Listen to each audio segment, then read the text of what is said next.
contemporary unit, 1980 to present. It makes up 11% of the exam and has 26 pieces included in it. The first piece here is titled The Gates. It's piece 224 and takes place in the United States in New York City. The form is unusual. It is 7,503 gates. You can see them here. They're 16 feet tall on vinyl frames. So you can see the vinyl frame behind me.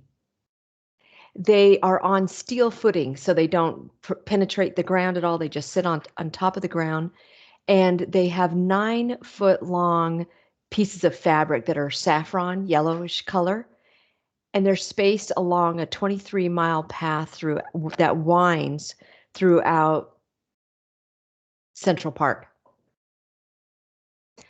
The exhibition of the gates lasted for just 16 days, and 4 million people walked through it. The reason that we have this time frame of 1979 through 2005 for this piece is that it took 26 years to plan it for a 2-week or 16-day exhibition.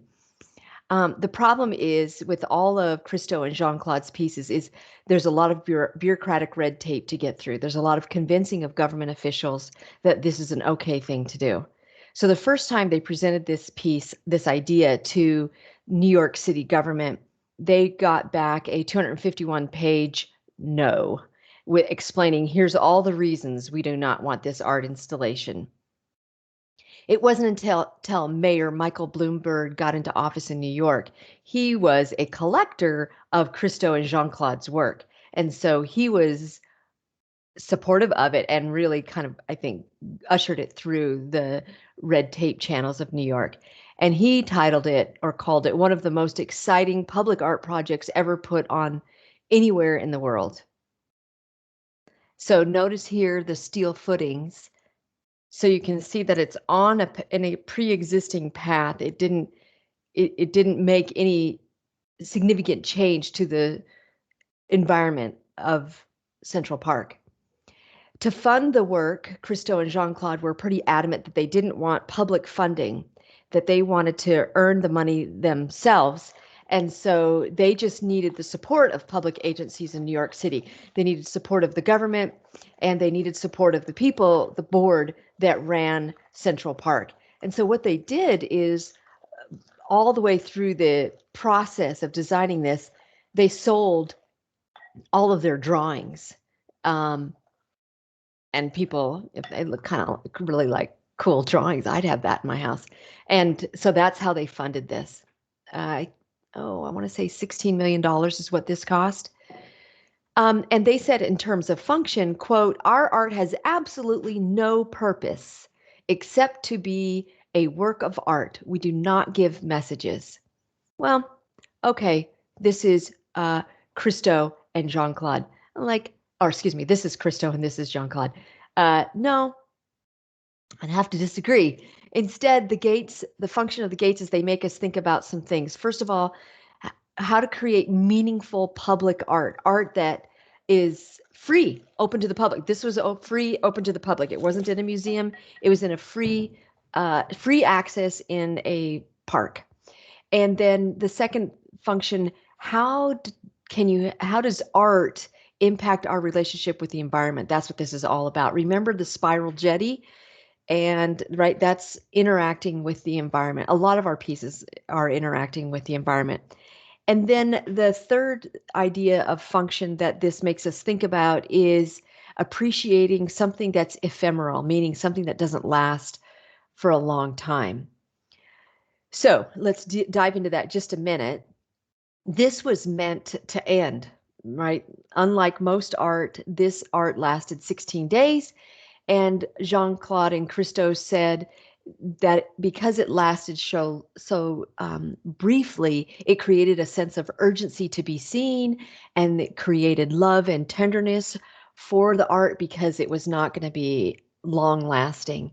And so think about childhood, think about life, think about most everything we experience. It's not doesn't last forever. Countries don't last forever. So this is ephemeral. And the other content related to this function is that Jean-Claude and Christo describe this as, quote, a golden river appearing and disappearing through the bare branches of trees and highlighting the shape of the meandering footpaths. So here is Central Park in the summer, and then here it is in February when this exhibition took place. And you can see the gates going through the footpaths. Now, I didn't even realize there were roads here. I've been in Central Park and haven't noticed that, but oh, well, it's huge. These footpaths and the trees disappear amongst the trees. The footpaths do. I mean, so the gates disappear. Pretty interesting. And then in terms of content, this notion of walking in nature. Now, especially walking and following the footpaths of Central Park. Jean-Claude and Christo were highlighting routes, of walking that had already existed in Central Park. This is a man-made park. There's nothing, completely natural about it. It's not an untouched space. It was designed by the Olmsted brothers, and the Olmsted brothers also designed our Manitou Park. They did the big blueprint for all of Spokane City's parks. And so these are not untouched natural spaces. And this is Richard Long. This is a photograph. It's a line made by Walking England. England is famous for its walking, that people walk these paths and they create a footpath in the grass. And in England, you're allowed even to walk across people's private property, even through pastures with cows in them. I've done that. And they have little ladders over fences that you can go on. So this is a whole commentary on walking on paths. And interestingly, the title is The Gates. Normally we stop at a gate. We open a gate. We at least pause at a gate, especially if it's closed, right? And so instead, we're not pausing. We're continually walking on footpaths. So it's a wonderful kind of mental game of figuring out this piece of art. They did a lot of art, and we're going to look at many of their pieces in class.